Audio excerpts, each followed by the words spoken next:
We are live. Just like that. Are you sure we're live? I am sure that YouTube doesn't know we're live, but we're live. I'm refreshing the page until I see it come up. Oh, Rich got the notification. We are live. My green screen is tragic.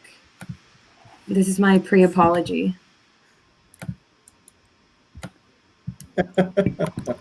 Like tragic. There we go. I've got a chat. It looks very magical. You both look like you're in a magical place. Right? Every day's magical. That's what I imagine. That's what I imagine when I imagine Canada. These fluffy purple clouds and whatever. I wish. Yeah. Right. Jake's in the U.S., which is funny because his is definitely an angry son in the desert chasing dinosaurs and shit. But it's awesome, though. That's what I imagine Nevada to be like. Like an evening in Nevada. Well, good evening to Vamper, Let's Fly RC, Walrus King, Vicious Vice, Money Shot, Jake, of course, as now chatting. They're not even okay. You know what? I did purple because Drew suggested purple as a background, so I was like, fine, I'll do purple clouds because that's where my quads go, is in the sky. But I just need to fix this whole green screen tweaky shit and go from there. She'll get it eventually. Eventually, just like the words. But welcome to our guest, JR. I feel like your YouTube name is less known than your personal name, which is rare when it comes to FPV. Because I'm a slacker. Well, you mostly are behind I'm the good. scenes. I'm just a hermit. I'm a hermit. I do everything in secret and under the cover of darkness. Fair. I was gonna say I kind of noticed that actually.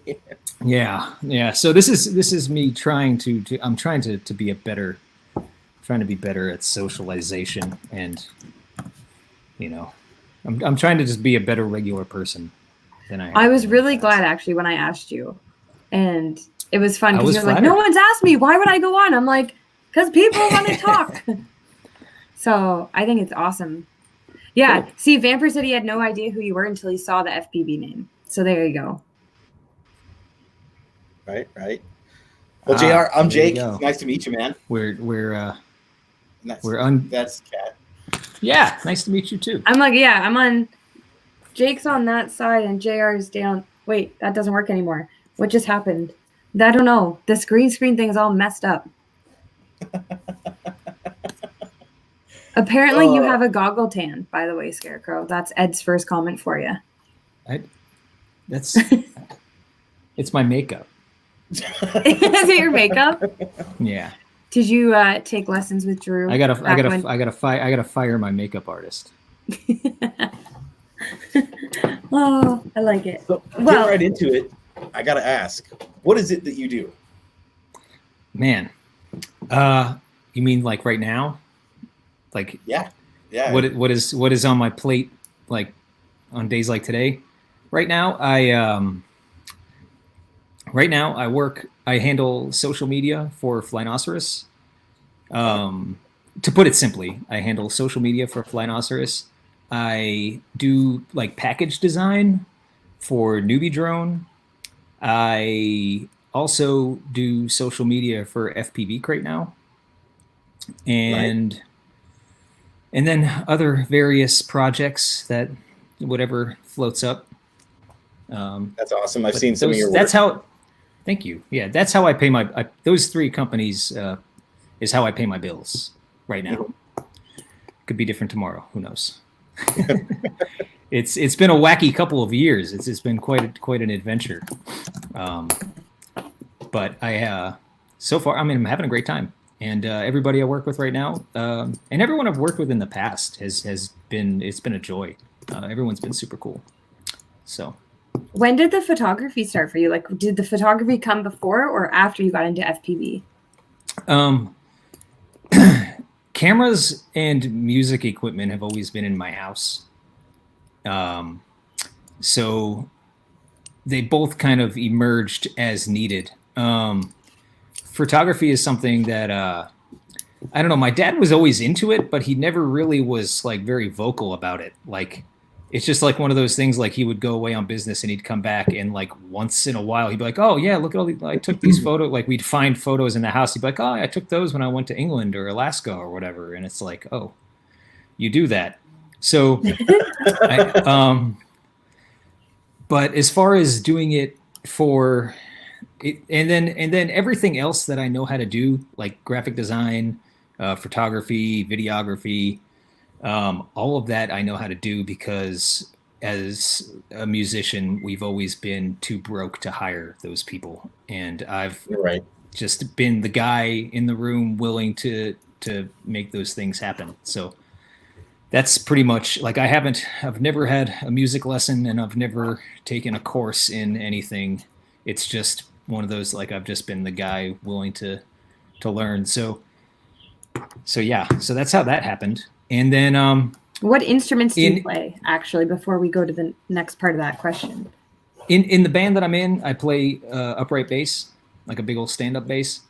But I also play a number of instruments. I play guitar, play a little bit of piano, play a little mandolin, play a little accordion. I can play anything that visually makes sense to me. I can't play horns because I can't look at a button and then tell what the next button's going to do. But I could look at like a string and be like, okay, if I touch the string here and then I touch the string here, this is where I'm going. So I don't know. I'm just weird like that. When I can picture something happening, then I can usually figure it out rather quickly. Vamper has a question. Yeah, I'll put it up on the screen for you. Do I play Primus on the double bass? Okay, so here's the deal with Primus. I don't like Primus, and I don't hold anything against people who do like Primus, but I've been playing bass since high school. And everyone has. It's like one of those things. Like, have you ever seen Office Space? Yeah. The Mike Judge movie where the guy's name is Michael Bolton. I don't. And every time he tells someone his name, they're like, "Oh my God, you must love Michael Bolton. You must be his biggest fan." Like that's so how it's I like feel chopsticks when people to the piano. Like everyone's like, sort of chopsticks, kind of. I guess so, sort of. But it's like when you tell people you play bass, everyone's like, "Oh, you must love Primus." And it's like I might like Primus. If I did like Primus, I would like them in secret, far away from anyone else. But no, I don't play Primus on the double bass. Les Claypool, the bass player in Primus, is an incredibly talented individual, and I have a lot of respect for what he does. And he's a weirdo. I like weirdos, but no, I don't play Primus on the double bass. I'm sorry if that's a disappointment. He says, "Guess I had the wrong question." It's okay. We've got plenty of time. We've got plenty of time for more. Yeah, there's no such thing as a wrong question. Don't you worry. No, there isn't. And I'm happy to answer anything that I have the answer to. Right. So how long you been flying FPV? I think 2 years today. I think to the date. 2 years. Like I think so. Thanks that's to pretty the incredible. thanks to the brilliant robotic minds at Facebook. I think 2 years. Yeah. Today I think this is the first time this year. Well, this is the first time ever that a DVR video of me flying has presented itself to me in the form of a Facebook memory. So I'm pretty sure that today, 2 years ago, was when I first began. That's pretty amazing that you happen to be on our show 2 years later, like to the date. That's I like that. It is pretty bizarre. I noticed that this morning, and I almost reposted, and then I was like, "This is really shitty video." It's good to be bad at the beginning. If we didn't improve, then what was the achievement? Yeah, I was actually, it was better than I thought it would be. But I ordered my first quad off of Banggood, which means that I had like a solid month in the simulator before it got here. Yep. So it was kind of like a blessing and a curse. Like it sucked to wait, an entire month for the first, your first quad. But at the same time, it lasted a little bit longer than it probably would have had I not spent a month in the simulator. So for those just catching up, JR takes photos of over their history, it seems like photos of pretty much anything drone that they've asked you to take photos of. So who was the best person you've had to work with so far? The best person? Yeah, so either like someone from a company or a company itself. I cannot rank the people that I've worked with, but I can say that I have worked for the first company ever to give me a job in this industry was Flight One. So I worked for Preston. I then worked for Rotor Riot. And then I left Flight One, and while I was working with Rotor Riot, I started working with Flynoceros. And then I left Rotor Riot and then started working for Flynoceros and Newbie Drone, and now I work for Flynoceros and Newbie Drone and FPV Crate. So, but I can say Preston Garrison was a blast to work for.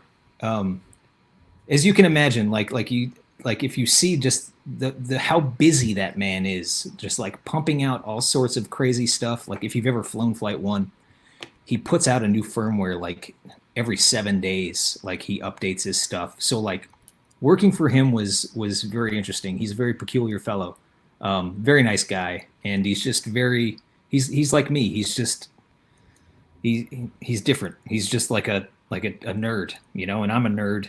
And he's just like a super nerd because he actually understands all this stuff. So he would be like, blah, blah, blah, blah, and I'd be like, oh shit. I don't know if that means anything to anyone else, but he's very intense. It does. He's very fun. He's a very fun guy. Like he was a lot of fun to work for, and he gave me my start. I started working not even for him. It wasn't even had anything to do with anything visual. With him, I was doing wholesale. Yeah, so it's a bit. So. Yeah, so it was weird, but working for him was awesome. Josh at Flynoceros is fantastic. He's a great guy, and he's like I've been working for him for almost a year, and I just found out he's like an MIT engineer. Like he's like absolutely like he's like a secret genius. Like I know he's a genius because he designs all this stuff that Flynoceros makes, and he does it all single-handedly. But like he's like a certified genius. That's pretty cool. So yeah, and. You don't have to categorize the rest. You just have to say now, which was my next question, who was the worst person or company you've had to work for? And you don't have to give details why. You just have to say. It's not. See, the thing is well, here's the thing, is that it's not, if I had a bad time at work, it wasn't ever due to it. This is a boring answer and it's kind of a non-answer, but this is the answer I'm going to give, is that if I had a bad day at work, it had nothing to do with the people at work. It had to do with situations. Like I had some horrific days working at Flight One. I had some days that scared the shit out of me at Rotor Riot. Flynoceros has been pretty smooth sailing. Like there's very little, because of it's just a very smooth running machine, and it's not very, like there's very little room for disaster in Flight One. Newbie Drone is the same way. It's been smooth sailing. I work with Artem at FPV Crate, and I met him. He was the one who actually hired me at Rotor Riot. So the guys at FPV Crate have all been great so far. It's only been actually exactly a week tomorrow, I think, that I've been working for them. So, nice. But they've been great. But if I've ever had a bad day, it was never due to a specific human. Everybody has good days and bad days, like, but it's always been due to like situations, rather than like a specific person. That's fair. Like we had days at Flight One where like we were, the manufacturer promised us things were going to come through on a certain day, and they didn't come through on a certain day.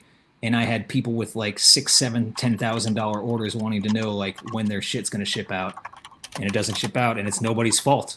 I mean, what are you going to do? Like, yeah. Like that's a bad day of work when you got to explain that to people who spend a lot of money, you know what I mean? But it's not our fault. I mean, I guess it's somebody in China's fault, but who's, how do you, what are you going to do? At that point, everyone's just pointing to point, right? Right. Yeah. Yeah. So it's, it's not it's never, I've had some hectic days. Rotor Riot was very, very hectic. That was by far the most intense job I've ever had. And just from for sure. expectation? I'm sorry? Was it volume based like that, or the expectations that were put on you? Like what made it? No, it's with Rotor Riot, it wasn't. It's just, and this is not pressure that anyone ever placed on me. This is just like this is just like pressure that's built into the model of running a YouTube channel. Mhm. Is like, you're the camera guy. Like, we're doing crazy shit, and if you miss it, it's gone. Like, if I got the camera pointed at Vanover and something happens to Cricket, like, there's no, you don't redo it. You can't redo it. Like, you know what I mean? Like, so it's control 8 cameras at one time type thing. Yeah, like that's a lot of pressure, you know. And a lot of times I was the only camera. A lot of times I was the only cameraman there. So it was like, either you get it or you don't. And that's, and considering that, like, I spent like my entire first year just nerding out on Rotor Riot. Like, when I was building like all of my first like 5 quads, like I watched every episode, like from the very beginning, like up until the time that I was doing those things.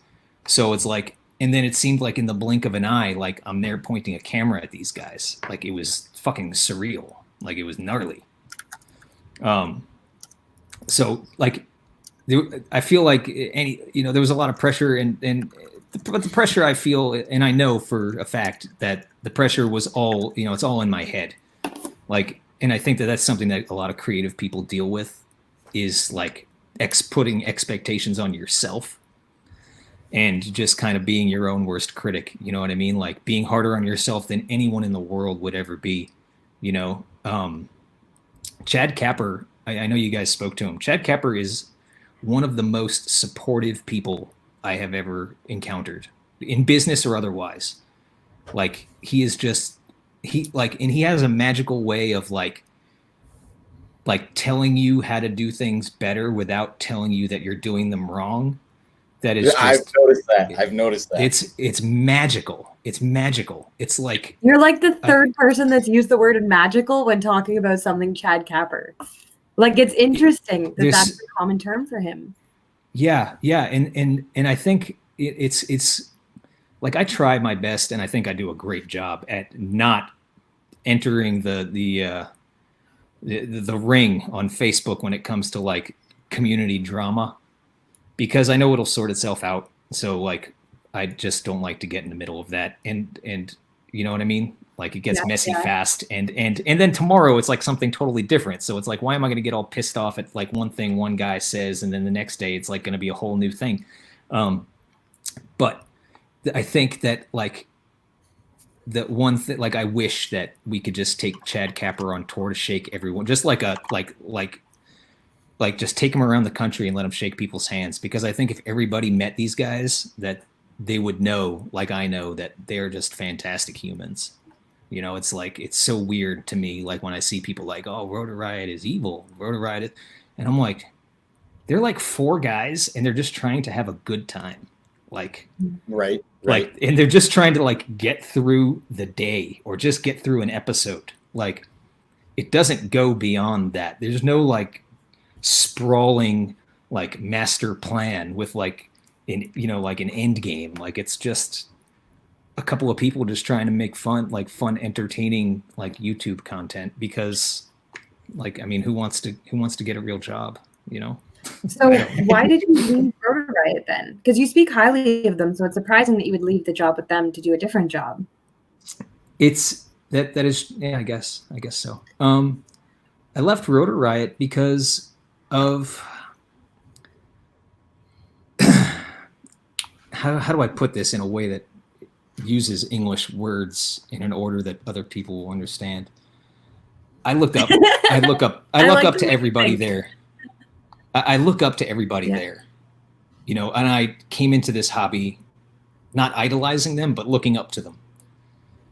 And and basically the short answer to that question is fear. I left Rotor Riot out of fear. And that fear would be fear of letting, like, the fear of disappointing people that I admire. I don't know if that ever would have happened. Like, I don't feel like I mean, I don't know. I mean, I've had some time away. Like I left in September, so I've had a little Mhm. time to just kind of process. But it was like a lot of things. Like last year, from February to September, when I worked at Rotor Riot, was a blur. Like it was, even though I only spent 1 week every month down there, like it was a lot. Like a lot happens on set at Rotor Riot in a week.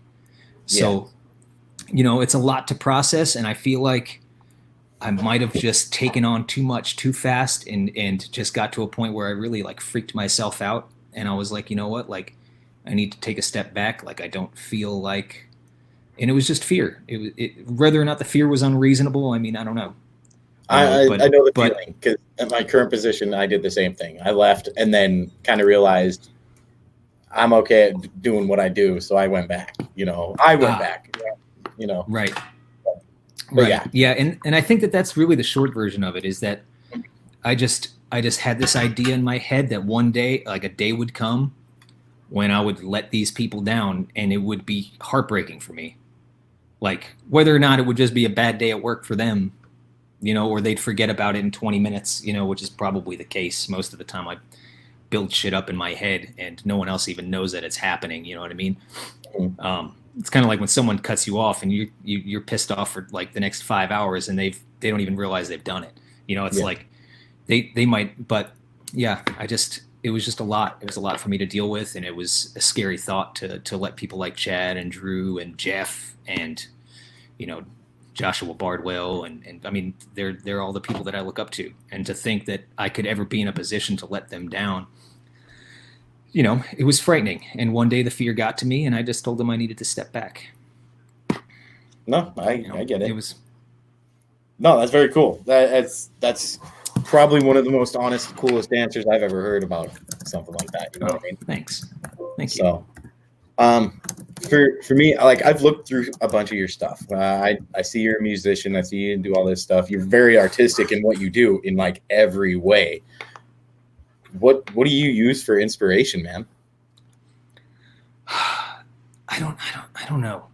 The music is like the band is the band. Like the band is just me and two other guys. Like, and that just kind of just all seems to materialize whenever we're in a room together. But as far as like inspiration in the work that I do, it's really the stuff that like the stuff kind of tells me. This is gonna sound ridiculous. The stuff kind of tells me what to do. You know what I mean? Like if I Yeah. like just for like a couple weeks ago, I shot like some cricket motors, like cricket's hype trains. I finally got my hands on them. And I just kind of sit with them, and I kind of just point the camera around, and I kind of tinker with some lights and things, and I just wait for it to kind of tell me how it wants to look. You know what I mean? Like I feel like I try to make things look the way they make me feel. You know what I mean? Because a quad is like a quadcopter is so much more than like carbon and circuit boards and stuff. You know what I mean? It's like the experience of flying. Like, so how do you portray like that feeling of freedom while you're looking at a photo of a quadcopter? Like I want it to look like it's gonna do something for me. Like I want it to look as crazy as I can make it. Like I want it to almost jump out of whatever it is you're looking at it on, because like that's what they do for us. You know what I mean? Yeah. And I guess we all understand that, so, but so I just kind of like, yeah, I just kind of, my inspiration is whatever it is that gets sent to me for photographs. And sometimes it comes easier than others. You know what I mean? Like I've got a pretty good, like, I have a way that I like to do stuff, but basically the way, like, and I made a vlog one time and I never published it because by the time I had gotten around to editing it, like the camera was all janky and it was not very good. But so like the way I usually do things is like if I get products for photographing, I leave it in my car, and I take my camera with me almost everywhere I go, and I just drive around with it in my car while I live my life. And if I see a spot, or if like it's like a certain time of day, or if like the light is weird, or if I see a place that looks like a certain way. Like I took some photos for Quad Box maybe like 3 months ago, and I had pulled over because I needed to get something out of my trunk. And when I pulled over, it was next to this like train, like a train trestle, like a train bridge. And under the bridge was very dark, but outside of the bridge was like a nice, perfect, diffuse light. And I was like, son of a bitch, there it is. And I threw all the box and all the crap on the ground, and I shot them and I sent them to him.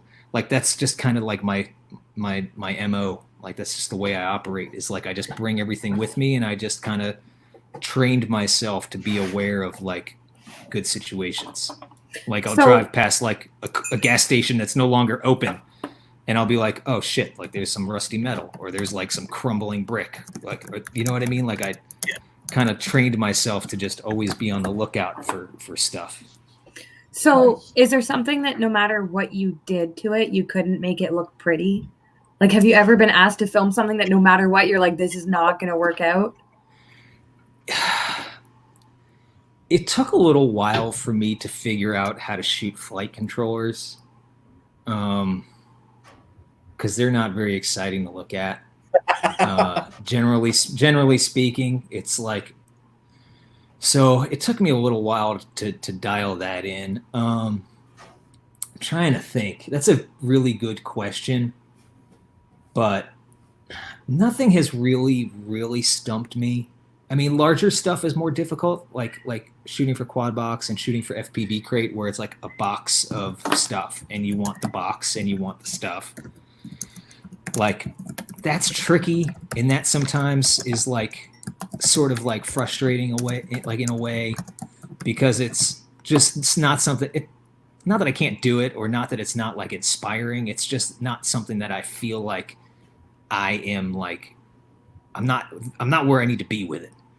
And I'm the kind of person where it's like, if I can't get really good at something really fast, like, it's just like, screw it. Like, I want nothing to do with it. So like, you know what I mean? But so in that's like another good thing about working for companies like that, and working for like like working for all these FPV companies, like, is I'm being pushed a little further, like, out of what I think I'm good at, you know, by threat of non-payment. You know what I mean? Like, this is how I support myself. Like, this is what keeps the roof over my head. Like, I got to make this work one way or another. So, you know, the combination of this, you know, of the circumstance and the subject matter, like, are pushing me along. But there's nothing really that I can't think of anything that's like, I won't do that, or like, this is just going to suck no matter what I do. I don't feel like I've had anything like that yet, but I don't rule that out. Person though, like, from what you've been saying, how you're saying it seems like you try to always find the most positive way to look at your situations and things going on around you. Mm-hmm. I can't afford to grow old, you know, like, I think all of us. You know, like the older I get, the more I realize that there is it's like the older I get, the more I realize that more and more is out of my control. Like, to the point where, like, right now, like, I've been kidnapped and fucking duct taped to a roller coaster. Like, yeah, I get accept it. You know, like, accept it or don't. But hang on, but you're stuck. There's no getting off the ride. So, you know, and it's just kind of, I don't know, it's just a way I've learned to conduct myself. You know, it's like, I don't spend too much time focusing on problems ever. Like, because if you do, like, you're taking that energy away from the solution, and you're pointing it in a direction that doesn't matter. You know what I mean? Like, you're not going to undo anything. Like, where do we go from here? You know? And that's really a byproduct of having, like, really good, like, I've had a number of good mentors who probably never knew they were mentors, but just people in my life that I've looked up to that have just set those kinds of examples, you know. And it's just something that, like, with practice, you just learn, and you get to a point where you almost don't see problems as problems anymore. you just see them as like a thing you need to swerve around. Like, and I don't give it any more thought than I do, than it takes to just get around it. And then it's like, all eyes forward. I don't know. No, it makes total sense. I think you're being very fair. And I mean, everyone has to find their way to kind of cope with the day-to-day, right? Because no one's day is easy. Everyone has a different struggle from the time they wake up till the time they go to sleep and on. So it's just your coping mechanism, right? It's how you found that works best for you, and we all have to find our way. Yeah. And I would never in 1,000 years tell anybody that they would benefit one way or the other from a certain way of living. It's just a way that, like I said, like I can't afford to grow old. Like, and I see what stress does to people, and I see what resentment does to people, and I just can't carry that around. Like it's so much heavier than you think it is. When I was young, I was very resentful and very contrarian, and the more I learned to let shit go, the more I realized that I was carrying around a lot more weight than I thought I was. I had just gotten very used to it. I think that's something that the community needs to work on, because it's so small and everyone gets their shit, and then it just builds and builds and builds, and there's this giant shit ball rolling around right now of various topics, and still no one's really uniting when we need to be united. It's always something. It's always something, and that's that's one of those, like it's another reason like why I don't involve myself in all of that, because for one, I don't know almost anybody, even though I see a lot of people's names every day on Facebook. I don't know most of them, so I'm not going to say to anybody, like, do one thing or do another thing. You know what I mean? Like, that's not my place. Like, you conduct yourself any way that you want to conduct yourself. I can quietly disagree, and that's my right to quietly disagree. I mean, I'll speak up once in a while if I see something that's just, like, absolute, like, not based whatsoever in fact, and I have personal experience with it. Like, I might say something. But other than that, like, I just let people do as they will. You know what I mean? Maybe everyone's just bored. Maybe it's raining everywhere and it's cold everywhere, and this is all there is to do. You remind me of the meme that's going around, and it's like we missed the days when people were too afraid to say shit because they knew they get punched in the face, and now you just have to say whatever you want on that's the modern world. Without threat of being popped in the nose, Yeah, exactly. Well, does, I guess. Turns people into maniacs, but Yeah, Vamper's saying we should start a MySpace page up again. Go back in time. Yeah, I check mine like once or twice a year just to make sure it's still there. I don't even remember what my name was on it. I was like, I think the only reason it's still there is because I check it like once a year. I was gonna say, I actually the only reason I've been on MySpace is because I saw that you had a MySpace link on your profile. Oh my god! Do I? I'm not even still gonna lie. there? Yeah, it's on. Oh, that's awesome. And that means I've been on Facebook too long. But I couldn't find my MySpace for anything after, so I was like, whatever. Yeah, good pictures on that. I signed into it like 5 years ago. That might have like extended the life. They're like, oh, this is there's still someone's still here. Right. Make the bed, Yeah. So, I don't know. with all your photography and all that stuff, and how you've been working with all these different companies and different people and all that stuff, how did I don't know, did you discover them, or did they discover you, or how did that all go about? It's kind of like what I did was I nipped at everyone's heels until they noticed me. Okay. And I feel like that's not a bad way to go about things. So I'm not going to derail too far, but I will say that my journey into product photography and dealing with product sponsorships, and this will by far be the nerdiest thing anyone says on this show, at least for a little while, is through the vape world. I used to be a sponsored coil builder. So you're gonna laugh a little bit. So yeah, that's how that happened. Was and then I just applied the same. Where'd he go? I He's going see. to I get knew something to show I was you. gonna keep that in my back pocket, No, and I chased the host away. Oh, very nice. Yeah, I noticed that. for his live stream and vapes. I used to Yeah, build nice. these things, man. And Really? that was actually, yeah, that's actually how I got into soldering and all that stuff. No shit. So that Yeah. was not the geekiest thing Like- or nerdiest thing I've ever heard. You used to build like parallel mech mods and stuff. Parallel and series, Nice. You guys- That's a solid little box mod, man. Oh, dude. Yeah. Well. Sweet. Yeah. Sorry. I have since just kind of downsized. I just kind of like 5 years of coil building. I've just kind of learned to. The magic wore off on me at least for a time. But anyway, that's how I started in product photography. Sweet. Yeah. That's funny. Nice. Sorry. Yeah, that's okay. We can. This is your show. We can. I'm happy to wobble down whatever path you all want to lay in front of me. But I had a good question that I wanted to ask you. What's the new car that you chose? Because for those that don't know, your car recently caught fire on you when you went out to fly. Oh, And I then saw that. Small pack. yeah, Which you posted the footage of. yeah. So That's a sad day. that was a fucked. That was bad. Yeah, that was a weird afternoon. So, there's a local fellow. I can't see. I don't have the YouTube chat in front of me. No, that's I okay. just have our little chat. can see it. So I don't know. He may or may not be watching, but my buddy Daniel Moore goes by Remy Tim FPV. Haven't seen it.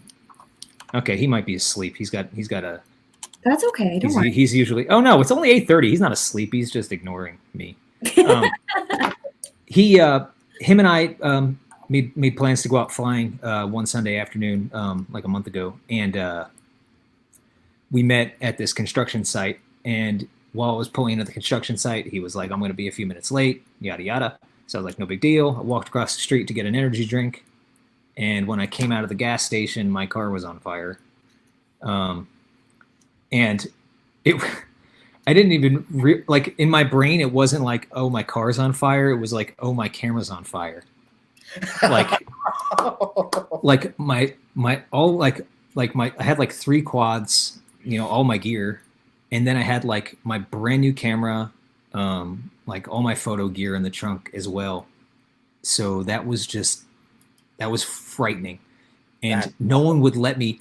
This happened in an Applebee's parking lot, and no one would let me near the car to get my shit out. Like it's like everyone in Applebee's. Like I go in the gas station, I come out, or just block. like they were just like, yeah, they were like, "You can't go near the car. You can't go near that car. It could go up at any minute." And I'm like, it was just a weird. It was like.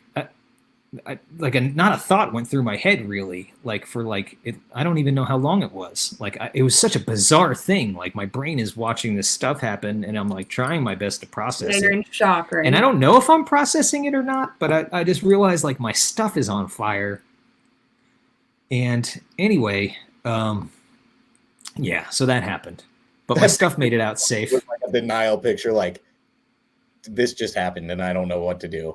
Type thing. I was like. And so Daniel shows up and he's like, "What the fuck just happened?" And I'm like, "Well, this just happened." Yeah. And the fireman got my stuff out. Anyway, fireman got my stuff out of the trunk. And I called my neighbor who has a rollback. And he was like, "I can't get there for like 3 more hours." And I was like, perfect. Because I've got like 12 packs in my bag. And him and I just flew waiting, for the 2 or 3 hours that we were waiting for the tow truck. And yeah, and it is what it is. You know what I mean? Like nobody got hurt. The fire. What's that? Do you know what? They don't know. They couldn't say. They were like, most of the time that this happens, it's because of squirrels.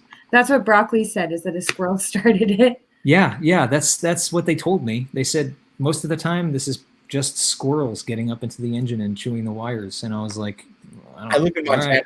Never happened. Yeah, I don't know. I'm from Florida, so like, there's like 3 squirrels there, and they're all like very, very scrawny, and yeah. So I don't know, but yeah. So that's what happened, and I FaceTimed my father from while I was waiting for the tow truck to show him what had happened. And just kind of jokingly, I was like, "Hey, pops, like, you don't got a car I can have, do you?" And he was like, "Come up to Pennsylvania and get my truck." So I got my dad's truck. Very nice. Nice. Good. That I was I don't know. I try not to even think about it because like I don't want him to take it back. Right? honestly Vamper's gonna buy squirrel repellent now. right. I listen. Yeah, I got an eye on these motherfuckers. Maybe it's because you're not giving them enough food. Do you have a bird feeder for them yet? Listen, they are so fat.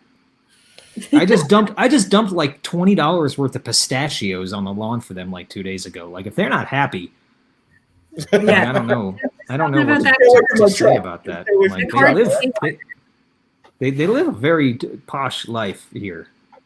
So I don't know. Maybe my dog pissed them off, but yeah. So I got a pickup truck. Awesome. And I'm currently trying to. I'm trying to get it registered. But see, anyway, when I saw that picture, I was expecting like a TikTok. Have you seen that recent trend? Anytime something bad is happening, people start TikToking their life away. Do they? Oh yeah. Is that what I need to do next? Yep. See, Jake has dogs, Okay. so he learns these things. I have no idea what you're talking about. Oh man, TikTok's a huge thing anymore. Is that Okay. like the new? What was that other thing that used to be? Everyone did little videos and sent them around. Oh, Vine. Yeah, is it like that the new that Vine? came and went very quick. I think didn't like I think Instagram like bought them and shut them down or something. Probably. They wanted you to use Instagram stories instead. But yeah, so that's what happened with that. With lead paint, because Walrus King said squirrels are allergic to lead. Oh, here we go. Yeah, I gotta put something on them that they hate. Maybe I'll spray that shit on the engine that you put on your shoes so dogs don't chew them. So, what's your favorite setup that you fly? Like, what is your main go-to setup, and what does it involve? Right now I fly almost. I say almost. When I say exclusively, it's as exclusive as a guy who works for a frame company can be. I fly Tax Frame. I don't know if you guys know Tommy Quarles. He's in the chat, actually. Famous tech. I really want to try one. What's that? But... He's in the chat, actually. Oh, is he? Okay, Yeah, he's good. here. That's awesome. Hey, Tommy. I fly his. He's got a signature frame with Flinoceros, and I fly those. I have a couple of others. I have like an experimental frame that's like an upside down skull V3, where it's like almost like a remix where the whole cage is up on the bottom and the battery goes on top of the base plate.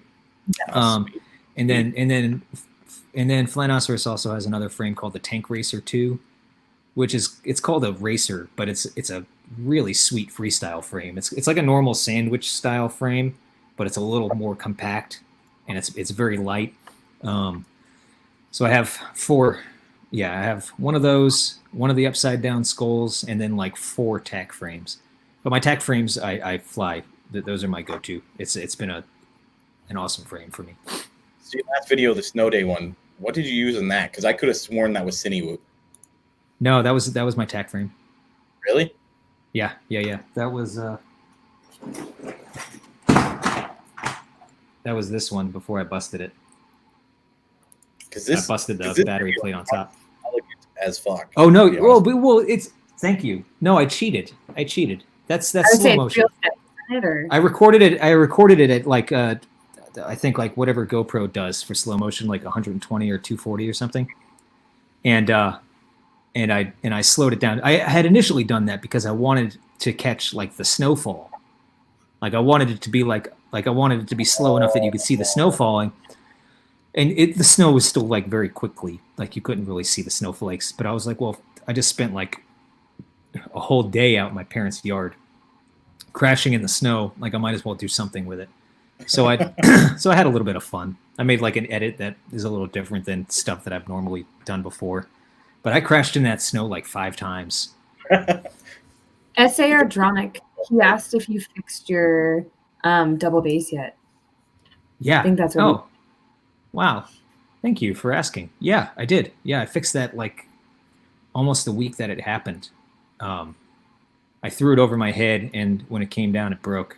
And I found a guy who works on upright basses, who wouldn't touch the bass. He wouldn't fix it for me, but he took me through a guided self-discovery in which I paid him to show me how to fix my bass. That So- works. I'm paying Yeah, people it was for- it was pretty cool. It was pretty cool. But yeah, I still haven't. I don't think I got ripped off. Fireball FPV. Do you fly Falco X2? So here's the thing with Flight 1. I do always have one Flight 1 quad because I am a gigantic sometimes I have more, but I always have at least one Flight 1 quad. Yes, I do fly Falco X because I am convinced that Preston Garrison is a genius. And I have to at least know what he's up to most of the time. I think it's understated what he has done for this hobby in terms of just ease of use for quadcopters. Schizo turned me on to Flight 1. And then I ended up working for Flight 1, so I flew nothing but Flight 1 for like almost a year. And, you know, once in a while, like when it comes, I don't know what, like I'm not going to speak to manufacturing, but there are times when Flight 1 gear can be hard to get. And so I eventually branched out into the newer Betaflight stuff. I still, like I said, I still always have at least one working Flight 1 quad. I have another tack frame down here somewhere. It's red, so I know that it's the Flight 1 one. Yeah, smart. Yeah, so I always have one that's running Falco X because I just cannot, I wouldn't be able to sleep if I didn't have any idea like what Preston was up to. Like I don't want to miss out. Like Right. I think his firmware flies excellent. And like I said, he does really amazing stuff for the hobby as far as like making a quadcopter. Like you could set that thing up without a computer in literally like a minute and a half. Like it's nuts. It's crazy how like what takes, you know, half an hour in Betaflight, sometimes longer, Right. takes literally a minute and a half in Flight 1. And I think there's a lot of value in that, especially when it comes to people who break stuff a lot, who need to set up quads, who just are just over setting quads up, and also for new people in the hobby, for just getting up in the air and enjoying it, you know. Falco X working properly. What's that? I have yet to get a Falco X working properly up to my standards. You know what I mean? Oh, well, I'm sorry to you know, But that's I just don't know me. what to say. Everybody else, Yeah. I've even worked on drones for other people with Flight 1 and Falco X, and it worked great for them. But I could never get it dialed in for myself. You know, sometimes it takes a little tinkering with filters and stuff. Mhm. You know, I found I had some problems with like flyaway quads with a couple of different Flight 1 firmwares. And then I found somebody, I just happened to see a comment in a Facebook post that somebody just dropped like some filter numbers. And I just, out of fear, I always change my filter numbers to those filter numbers, and I've never had a quad fly away since. So there's a lot of like with Flight 1, it's not really PIDs don't really matter as much as like just getting your filters tuned. Yeah. And I know that like, you know, it's pretty good. It's weird, you know, with all this stuff though, it's like you have a problem, you ask 10 people, you get 15 answers. You know, Yeah. it's like sometimes you just gotta, you know, sometimes you try everything in the book and then all you do is like you one day, like a month later, you forget about the quad, and then you go to plug it back in and it works. Like, what are you gonna do? But that's a bummer because Falco X flies very nicely. You might I am just a have big to fan do of like the more new- research into it. Yeah. I don't Yeah. know. Maybe just, you know, I've had like times where I've just reflashed the firmware and everything bad went away. Like you never know with this stuff, really. But Right. True. I've been quite happy with the Betaflight, the new RPM filters. Like I'm not good at tuning. I've never really been good at tuning. So I just basically just copy what other people do until I find something that works for me, and then I try not to fiddle too much. When working with Betaflight, for me, it's just grades. Yeah, I just put the RPM filters on there now, and then I set my rates, and that's all I do to it. and it's good enough for me. Anything else, if there's anything problematic about the way it flies, I can usually learn to fly around it. But like this year, I've made it a point to have like multiple rigs that are identical, because that's like something that you see like everybody tell you to do. Like always have DVR in your goggles, and then have like a bunch of quads that are the same. And that's not something I took seriously. My quads is completely different. I'm horrible. That was the same way, yeah, until not very long ago at all. Money Shot wants to know, what mustache wax do you recommend? Oh, I'll send you an email. I won't send you an email. I don't use mustache wax, but Broccoli wants to know when you're touring with the band again. We're going back down to Florida to finish the new album in April, and we've got some festivals in the fall. So probably, if everything goes as planned, probably summertime. And when does the album come out? He's asking. I don't know. When it's done. when it's done. Hopefully, it's the 10th anniversary of our first album, so we're re-releasing that. We had it remastered, so we're re-releasing that, and then after that has been out for a minute, then we're gonna release the new album. So the new album should come out hopefully by May. S.A. Ardronic says, what percentage of your time is spent flying as opposed to music and or cinematography/photography? That's a good question. I also have like normal human things I have to do. So it's plus human things. It's like it's I don't think I've ever reached a balance. I try to get out. I mean, it's wintertime, so everyone's life is a little different now than it normally is, right? I don't spend a lot of time flying right now. I try to get out if I see that it's going to be a nice warm day. Like we do get weird warm days in the wintertime here in Asheville. So I try to get out once a week to at least just kind of clear my head. And then the weird thing about working from home and doing a job that has merely a vague description is I really don't know how much time I'm going to spend taking photos or making videos, because it really depends on the project. So I am always at work. Like I'm always accountable to somebody. That's like the one thing that no one tells you when you like take a work from home job. Right. It's like if you get your phone on you, your ass is on the clock, and you need to be within arm's reach of your computer. Which brings me to this question: how long does it take you to create something? Oh, let's see if I can get out of the way, huh? Like this. Oh wow! Thanks for finding that. That didn't take me that long because I had the vision in my head. That's one of those things that came to me like when I saw Alex's motors for the first time. I was like, I need to make like a Lexus commercial for these motors because they're so beautiful. Right. And so that's kind of like what I was. And so while I was in Orlando when the first shipment arrived, and I stayed after hours one night in the studio at the Rotor-Riot warehouse, and I filmed that with a desk lamp with like a little mini, like it looked like a regular lamp with a shade on it, like just a little mini desk lamp, like a mini version of that up in the studio.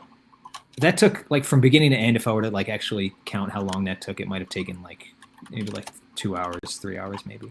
That's pretty impressive, but that's why you're the professional. Clearly that's why you're the professional. That's a good example of how things can. I could have spent a week doing that if I didn't have a clear vision going into it. Sometimes ideas come to you and it's like lightning. It's like it strikes you and you know exactly what you want and you know exactly how to get it. That's almost never the case. That was and that was like something that I just done. No one asked me to do that. I was just like, I had to do it for myself because it was in my head and I needed to get it out. Nice. No, and that's how some of my stuff comes out too, because it's just like I need to do this. Like I have a video that I'm creating today, and it wasn't because anybody asked me or anything like that. It's just like I want to do this. Now, mind you, mine are nowhere near as artistic as yours. That's 100% certain. what matters is that you put yourself into them. That's right, what matters. right. You know? And that's where I'm getting out right now. So I need a better camera. I need a better setup type thing, and eventually I'll get there. Well, But Is there a company? Oh no, go right ahead. No, go ahead. I was just going to continue more questions. I was gonna say, and don't if this might have like how do I say this in a way that I don't know, in this day and age I'm like scared to say shit because people will say weird things. But dude, somebody no. Somebody I work with said this to me one time. It was right before I bought my new camera. And he said, dude, it's never the arrow, it's the Indian. And I was like, thank you, man. Like, like he had said that to me. I was like, dude, I want to wait till I get this new gear before I start this new project. And he was like, dude, I don't even think about it. Like, I need you to do this. And I know that you could do it with whatever you have. He's like, it's never the arrow, it's the Indian. So like, don't let your perceived need of one thing or another stop you from trying to get, to express yourself or do a thing. Because like, I've spent my whole life doing a lot of things with like the worst possible equipment. Like the camera that I had been using up until December is like a 7-year-old, like one of the very first Sony mirrorless cameras they invented. It was the first one they ever made that did video, I think. So yeah, it's old. It was like a 12 megapixel. Like, so don't, dude, mess with the settings, mess with the exposure. Like, just tinker until you get it, man. Like, don't, like, we all want stuff, right? But that doesn't mean we need it. Yeah, I try. So, I mean, the clock tower video that I did that whole thing with my cell phone. So you don't need gear really. You just need to creatively use what you've probably already got. I mean, most of us have lying around in our house, like, this is like, we have like production quality gear in our back pocket. You know what I mean? That's my cell phone.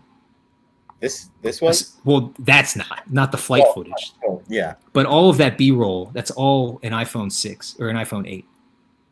Yeah. It's just, you go out at the right time of day and, you pay attention to what's around you and like the way light's poking through the leaves and stuff. Like, you don't need like a lot. You just got to work with what you have,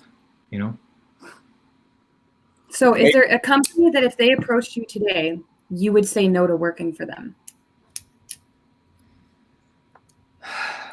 I don't know. I can't think of any. I mean, if I did, it would probably be because of like some non-compete thing I don't remember signing. It's like I had this, I forget who I was talking to the other day. I was talking to the FPV geek. Do you guys know Ron DeLeos? I don't know him by name. He invented this thing, which is, I've yet to use it, but he just sent it to me. The Just the Switch. Yeah, I've heard of it. But I was talking to him the other day, and he was like, he said something to me, and I was like, dude, like, don't worry, like, my entire life, like, I realized that I'm like under like 5 or 6 NDAs right now. It's freaking weird, like a secret agent. So I don't think there's anybody that I wouldn't work with. I've never had such an experience that I would just flat out tell anyone no. If I did, it probably wouldn't have anything to do with the company. It would have to do with the work they'd want from me. Like, if something doesn't inspire me, I try not to do it. And luckily I'm in a position where like I'm making enough to get by, where like I can take or leave a project here or there. I can afford to do that. But I can't think of any. Like, I'm a very non-controversial person. Like, I try to get along with everybody, and like I said, I've never really had like a horrific experience with anybody that anyone would know in this hobby anyway. Yeah, no, I don't think so. Would you move? If I did, it would have to do with, what's that? Would you move countries or like location for a job? Like, if someone was like, hey, come to China and work for us, would you do it, do you think? No. I've already been asked. I've been asked, like, Yeah. Yeah. Rotor Riot wanted me in Florida. When Rotor Riot teamed up with RDQ, they had jointly kind of asked me to go to, not kind of, they asked me to go to Florida. No, I won't. I spent my whole life down in South Florida. I'm from like near West Palm Beach, like between West Palm and Miami. And I just moved up here to the mountains outside of Asheville like 3 years ago, almost 4 years ago. And I love it here way too much to go anywhere. Like I'll go, like I worked down in Florida for Rotor Riot. I went down there every month for work. So, I mean, I have no problem traveling, but I will not permanently, I will not uproot my life to go anywhere, no matter how cool it is, because this is a pretty cool place. It's quiet. It's beautiful. You know, Right. I like it. Walrus King wants to know what was your favorite shoot you've done. Oh, that's a good question. I was hoping somebody would ask me something about something like that. Let's see. My favorite shoot that I've been on is probably the Demolition Derby. It's either the Demolition Derby or the building demolition. With Drew? With Drew, yeah. You got to film those that? two. That was me. Yeah, that was just me and Drew. Oh, Like this, yeah. That we got a call at like 8:00 the night before from somebody that no one really knew. Well, I don't know if they knew him or not, but somebody that we had never like met in person before, Sebastian, who is primo top shelf human being. This guy is awesome. He's so much fun to be around. If it was anybody else that I had to spend that morning with, like I probably wouldn't have survived. But he's just hilarious to be around, and he's just a fun-loving guy. But he called somehow. Drew ended up on a phone with him at like 8:00 at night, saying, "Hey, they're blowing up a power plant tomorrow morning," and Drew and I were just kind of like, do we go? Do we not go? Vanover was flying out that morning, and Drew was trying to get him to stay, and he couldn't stay because he had, I think he had DRL. So it was like really hectic. And then I was like, Drew, like, let's just do it, man. Like, I'd rather regret doing something than regret not doing it. Like, if we go and it turns out that, like, because in like situations like that, like, you're taking a really big risk that you could get somewhere and they just won't let you in. They won't let you fly. They won't let you in the door. They won't let you on the property. Like, you don't know really, because there's so many moving parts that, like, you're taking one guy's word who's taking another guy's word who's taking someone else's word who might have just made the whole thing up.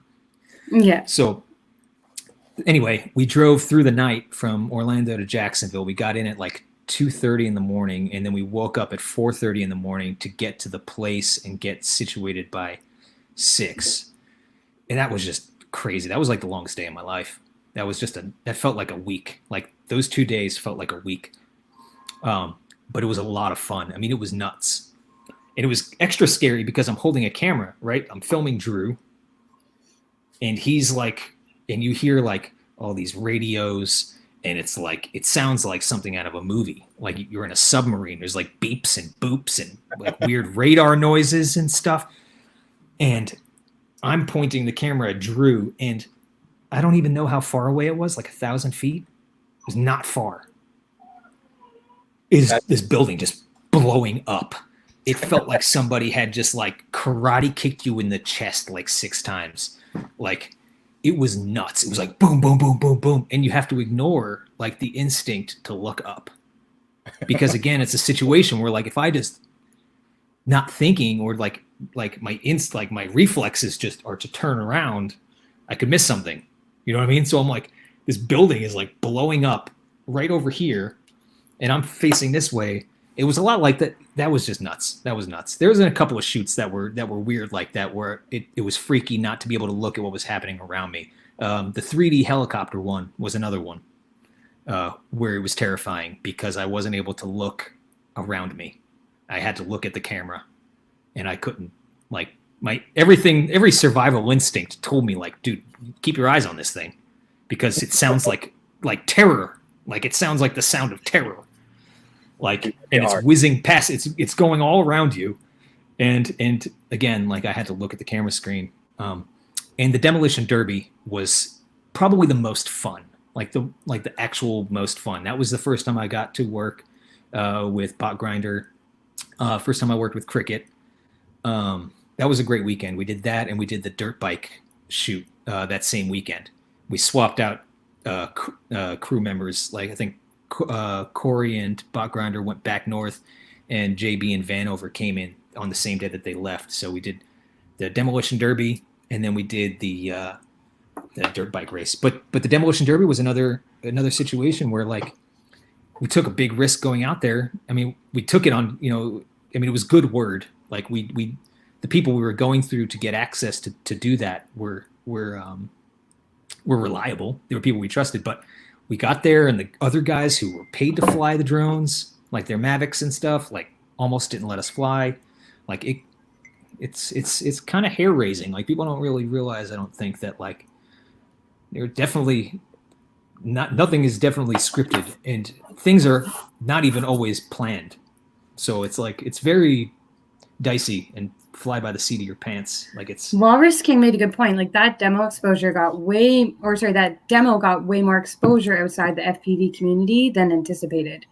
Like it wasn't even us talking. It was like all the news stations, and you could see it going on Facebook on pages, and like just that clip of Drew actually diving it as it came down was so huge.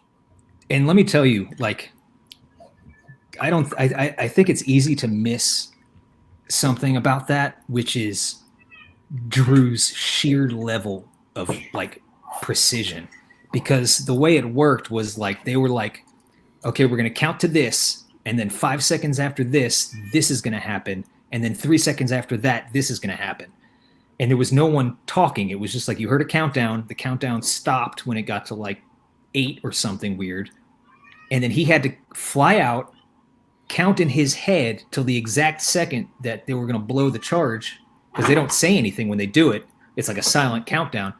Like, so yeah, like that was, I'm glad it got the exposure that it got, because that was like, that just took incredible skill. And to do it amidst like just the absolute chaos of being around a crew of people whose job it was to level this giant structure, like to work his magic in that environment under that pressure, knowing again that like if you miss it, it's done. Like you just wasted whatever it cost us for the hotel room for, a night, and then that we hardly even used, and then gas and time driving there when we could be shooting something else. And then, like there's a lot of risk. And if it's very easy to, you're half a second too late, you don't catch that explosion. Like, yes, one shot, that's it. Yeah. And they did not let him practice. He didn't even know if he'd be able to see out there. Like there was no, like, he wasn't allowed to like go out and like come back to make sure that his shit worked. He wasn't able to do any of that. This was like, they were like, okay, you get one shot at this. The FAA gave him clearance over the phone, and he went out and he did it. So I'm glad that got as much exposure as it did, because it was well deserved. That man is a genius. He's so good. I feel like he gets. It's nice when people who work hard and who put the work into becoming as good as they are at certain things. It's nice to see them get their 15 seconds, outside of our community, especially. Yeah. Jack Fu says the power plant's about 5 miles from his house and they could hear it. I believe it. I wouldn't be surprised if his freaking oatmeal fell off the table. Like that was like those bombs were nuts. Do you ever wear safety gear when you're filming? Like, do you ever put on a helmet? Yeah. We had, that's another thing. Like while I'm filming Drew, like we have dust masks on, and I had my sunglasses on and a hoodie on, and there's just like when those charges started going off, we were under like a looked like kind of like a tobacco barn, or like I don't know how you call it, but it was like a barn with no walls, so a big sheet metal roof. Like something giant that you would put things under if you didn't want them to get wet. Almost like, and when those charges started going off, like just shit just started falling on us, falling in our eyes, in our mouth. Like even with the dust mask, like it was just chunks of. But Drew wasn't wearing a dust mask, was he? I don't think Drew was. I don't remember him wearing one in the video. it's I was on like an hour of sleep after shooting all day. Like the fact that I was even there is more of like it's just like someone was telling me that I was there. Like I hardly even remember it. But it was nuts. Yeah, having all that stuff like I believe that he heard those things because that was a loud, crazy thing to witness. And if you ever get a chance to see a building be demolished, go do it because it's really crazy. Jake, Walrus wants you to put the dive on in the background of your screen. I'm going Wants for me it to right do what? now. Oh, Don't worry, he's got to do it. I can't do any of it because awesome. So Jake can actually play all this stuff. Oh yeah, and listen, these people didn't even want me. They didn't even know I was taping half of them. Really? And they did not like the fact that I had a video camera. They did not like that at all. And you could see, like, if you watch the whole video, you could see some of them like looking at me and looking at the camera like this. These guys, that guy on the left was so mean at first. And then Drew showed everyone the footage, and then they like practically carried him out on his chair. Like it was so cool to watch that transformation because like it was an early morning, like they didn't know us. Drew's got blue hair. And these guys, I mean, this is serious shit. Like this is like people could get hurt very badly if any of this goes wrong. So like we're on their turf, like kind of like imposing on their like thing that they do. And yeah, they did not like us at first, but when they saw Drew's footage, they were like, it was awesome to watch that transformation. That's amazing. But that was nuts. Yeah, that was crazy. Bravo to Drew for that because that took a lot of skill, and to do it with like no planning, no practice. Oh man, you can see the fallout coming down and everything. Yeah, it took about like 30 seconds for it to reach. There's Sebastian. Love that guy. He showed up in basketball shorts and they didn't almost let him in. They almost didn't let us in because he had basketball shorts on. Oh man. Yeah. Oh, so he did have a dust mask on. Yeah. I just never paid attention clearly. But that guy was like no funny business. He's like no nothing. Like if I see you do anything, if you go anywhere else other than straight out and straight back, you do a flip, you're done. He's like you do anything that I tell you not to do, you're done. Like he rattled through this list. Like you're done, you're done, you're done, you're done. And then Drew did it, and then when he brought it back in, he started doing like flips and shit around in front of the group of people when we were done, and everyone was clapping for him. It was really cool. It turned out to be a really positive experience. Flip or anything like so. What he did is pretty much what they let him within this restriction. Yeah, their facial expressions completely change once they see the footage. Yeah. See that guy right there with his arms crossed? Like he was not happy when we showed up, but when he saw the footage, and that's the news lady, everyone was like I said, they almost carried him out on his chair when they saw the footage. They thought it was so cool. Like, and it's really cool to see that like FPV can do that. You know what I mean? Like this thing that we do, like to see it used like outside of our little circles for people who get to see a different perspective on like that's their life. You know, that's how they make their living. Like, so we come in, and at first they were like very protective of it. But then when they saw what Drew was able to do, like they were like, oh my God, this is so cool. Like, cause they've been doing this for how many years and they've never seen it from that point of view before, you know?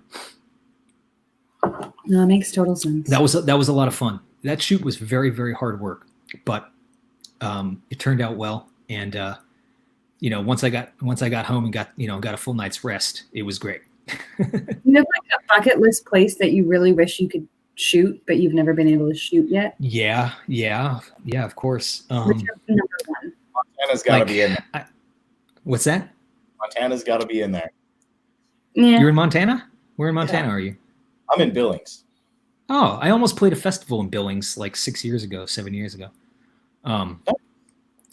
But I really want to fly at that Rockahula. I would love to go there. That looks like a lot of fun. That what is it? The abandoned water park outside of Vegas that everybody goes to.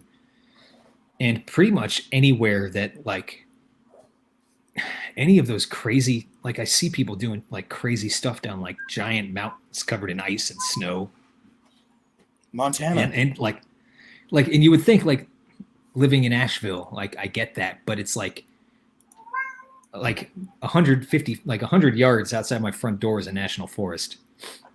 like everything is kind of off limits around here. Like all the good spots are like off the Blue Ridge Parkway, which is off limits. So as for all the scenic views I do have, like I'd be bending some rules in order to fly them. But like yeah. See, that's beautiful. I just did this last weekend. You're not in the mountain. Yeah, but like he could have went in the mountain. Okay, wait, I have a question since you put this up. Who's driving there, Jake? Because I know it was only you and your son, and your son's pretty young. I was driving. My son was flying. Then why didn't you give him the credit as the pilot? It's in there. Not on the title. You didn't say, this is my son flying. In the description, it's in there. Oh, you have to go read when they're watching videos. Exactly. He also did your son. He did great. He did amazing. That's awesome. But like this one was pretty stinking cool. Yeah, you see, like I would love to fly a place like that. Do you guys know? Do you guys know that his name's Jocelyn? His FPV name is J True. Yes, do you guys know? J True. He just like on the sly will drop these like jaw dropping edits. Like he doesn't like push himself like you know, he's not like, he doesn't like spam his videos everywhere. He'll just like on the sly like drop a video like in the Rotor Ride group, and it'll just like floor me. Like his videos are fantastic. He's actually sponsored by RDQ now, but I hope so. Pilots that my son looks to be able to fly like. So he is just unbelievable, and he's young. He's mad young. He's like 16 or 17, I think. These young kids are like getting everyone to run for their money. I know. Like, I know. I can't, and you know what? And it makes me so happy. Like I can't wait. I can't wait until I'm just some crabby old dinosaur yelling at everybody about how it used to be, while these kids are out doing like super amazing stuff. Yeah, like they'll just be sitting with you like this, controlling with their mind and see everything in the future. And you'll be like, back in my day, we had to plug it in and be afraid it was going to blow up in our face. Exactly. Yeah, I can't wait. That's awesome. I love seeing young people get into this stuff, and hopefully it'll still, you know, everything will still be a thing to do. But I like. We are ending, guys, in like 12-ish minutes. So if there's any last questions, make sure you get them in. Yeah.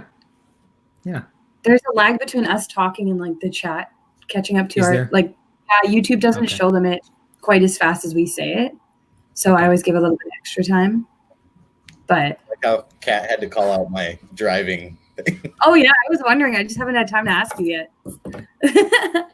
So I got a bit of a harder question for you then.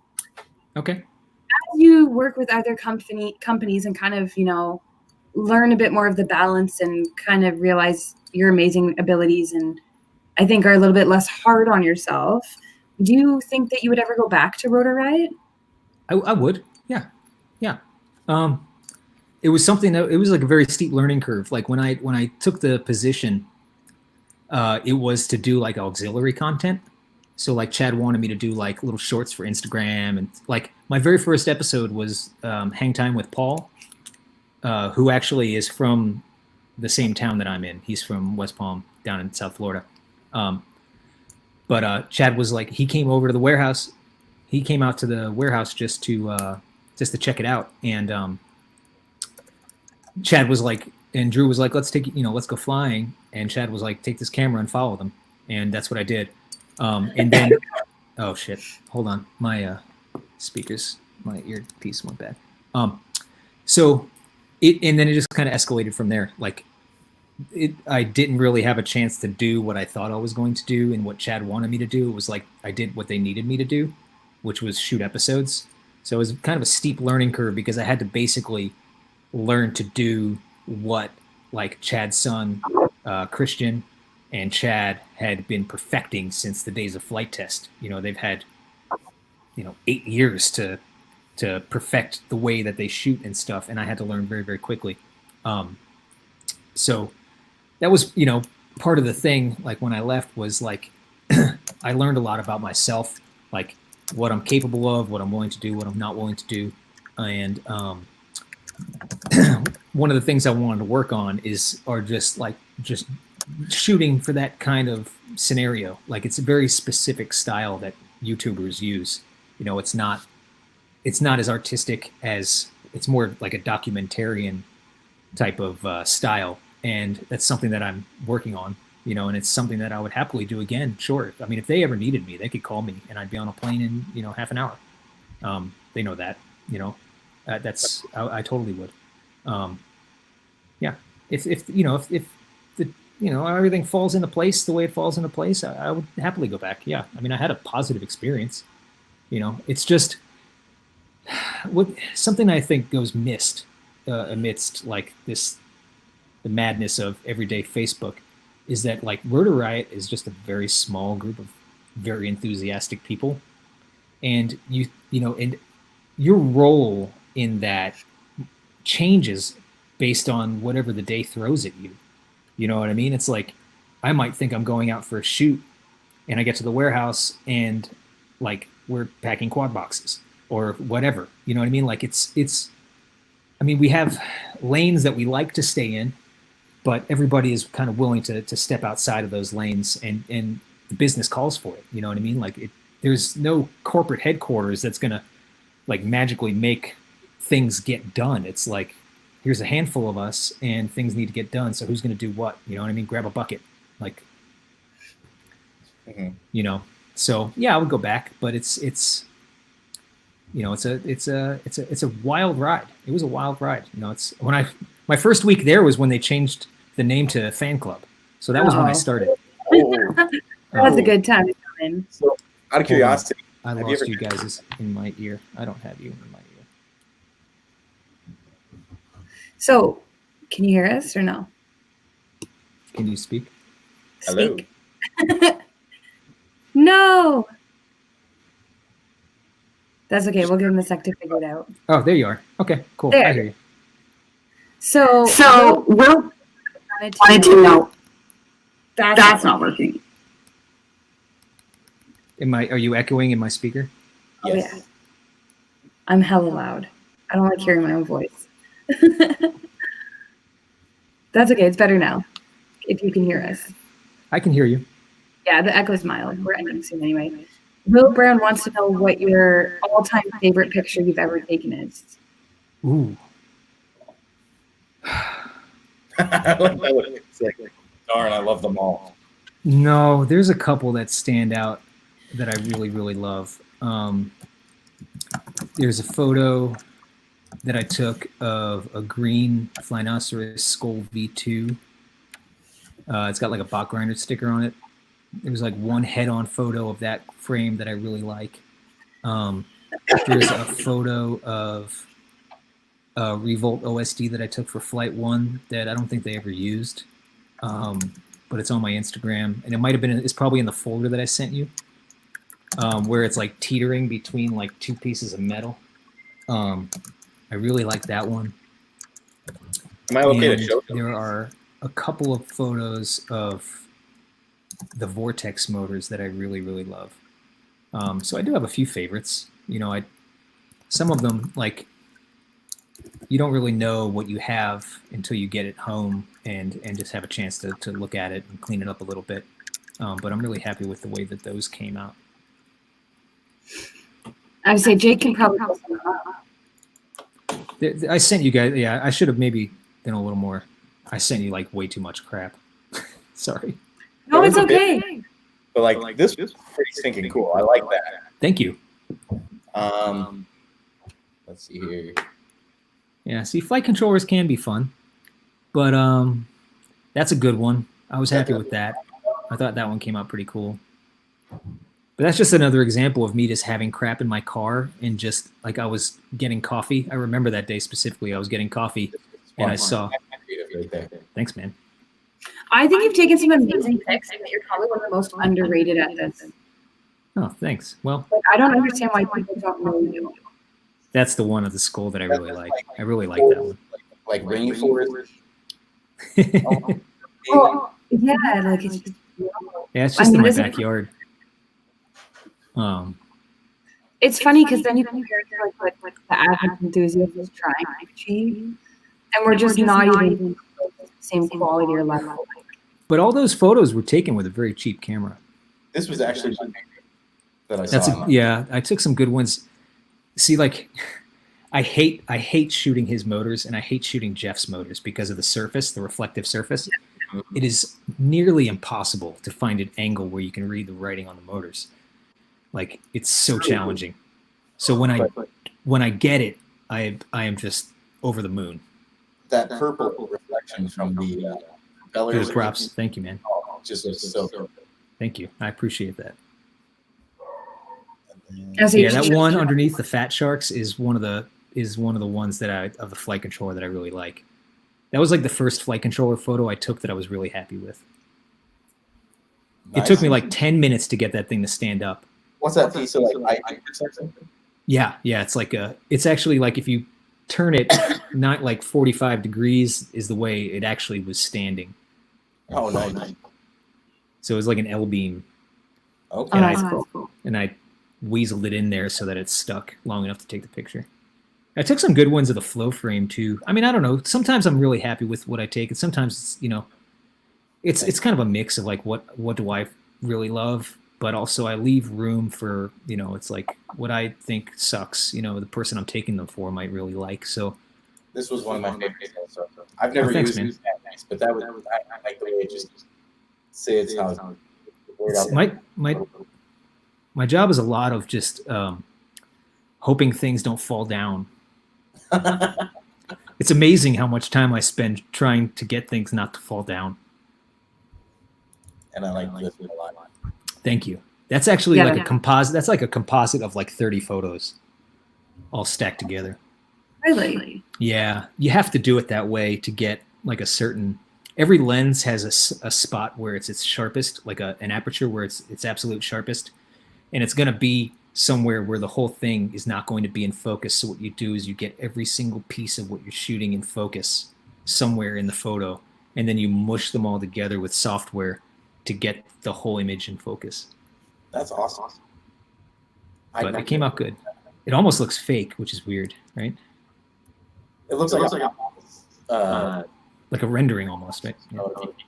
Like super high quality. Like that Vano's, his motors are just very photogenic. It's not very hard to make his motors look good. Yeah, I do. Critic. Say that again?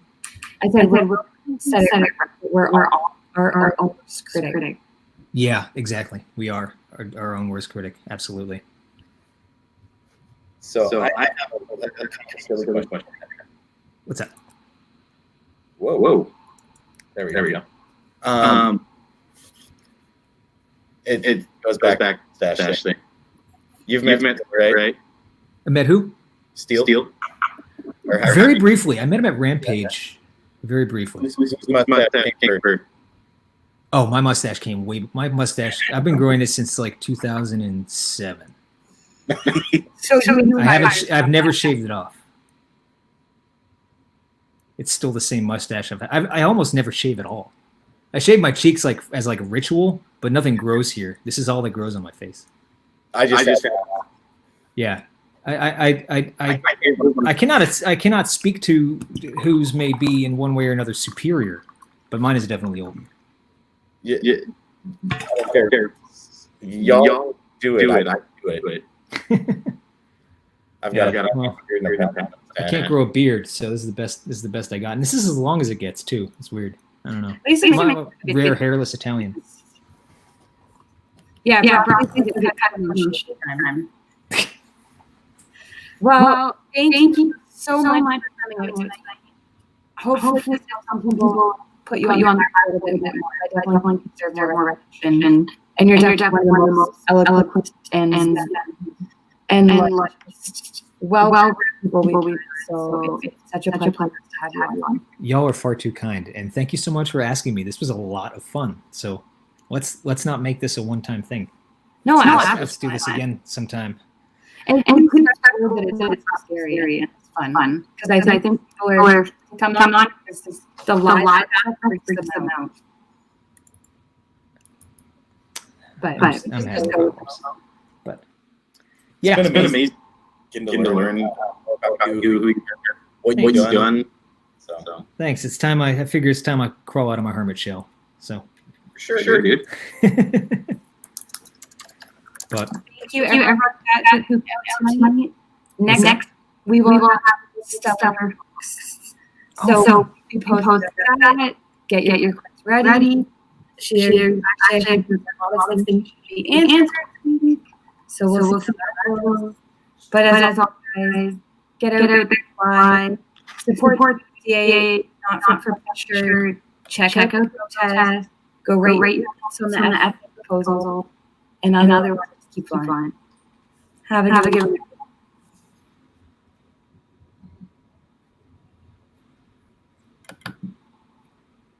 And then ending slowly.